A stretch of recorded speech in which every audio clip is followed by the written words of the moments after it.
Bombshell NBC News withheld crucial information on Kavanaugh-Avenatti rape allegations.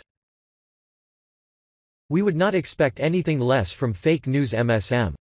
The left was so dead set on thwarting Kavanaugh's confirmation they went to almost every length to sideline him. And now we find out this. Breitbart News is reporting. NBC News deliberately hid vital information that would have helped clear Brett Kavanaugh of the serial rape allegations Julie Swetnick and her attorney, Michael Avenatti, leveled against him. On September 16, Kavanaugh and his loved ones were dropped into a pit of hell due to allegations of sexual assault from Christine Blasey Ford. Although her story quickly fell apart during public testimony, for the 3+ weeks that would follow, in an effort to derail his confirmation, Democrats and their allies in the establishment media did everything in their power to personally destroy this man as a drunken serial rapist. NBC News and Avenatti played a huge role in this obscene smear campaign. One notable example was NBC breathlessly publishing and airing an assault allegation against Kavanaugh that was quickly exposed as a hoax. NBC did not even bother to independently corroborate this allegation prior to airing it. A Democrat handed NBC the smear, and NBC ran with it.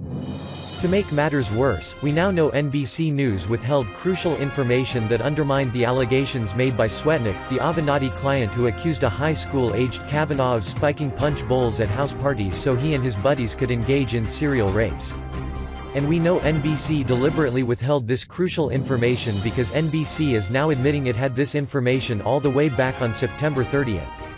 On September 30, a week prior to Kavanaugh's confirmation, during the most intense days of this scandal, when Kavanaugh's confirmation was still very much in doubt, here is what NBC did not want the public to know. If you recall, although he withheld the name, Avenatti tweeted out a sworn statement from a woman who backed up Swetnick's outrageous rape allegations.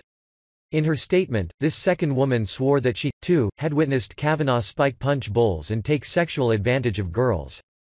Well, unbeknownst to us, NBC interviewed this anonymous witness on September 30, and she recanted. But only now is NBC News bothering to report this bombshell.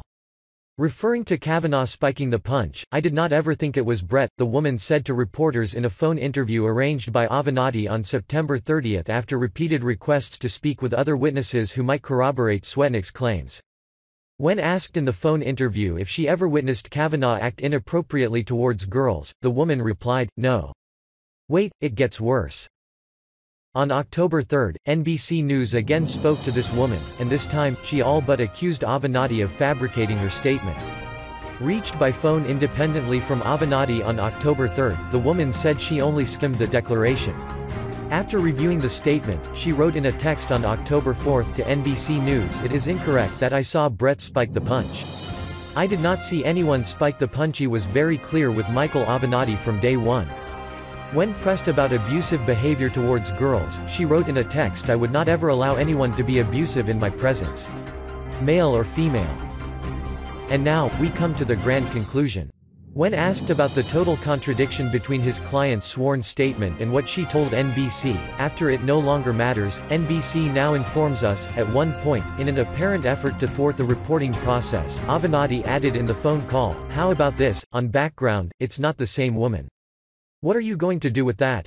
So Avenatti's witness, the woman he brought forward to bolster Swetnick's serial rape claim, totally recanted to NBC News, and NBC News hid this news until now.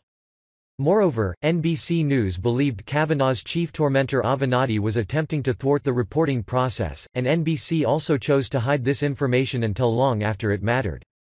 So what we have here is an NBC News eager to publish completely unfounded allegations of sexual assault against Brett Kavanaugh while at the same time hiding vitally important information that would have helped to clear Kavanaugh at the most crucial time of this scandal.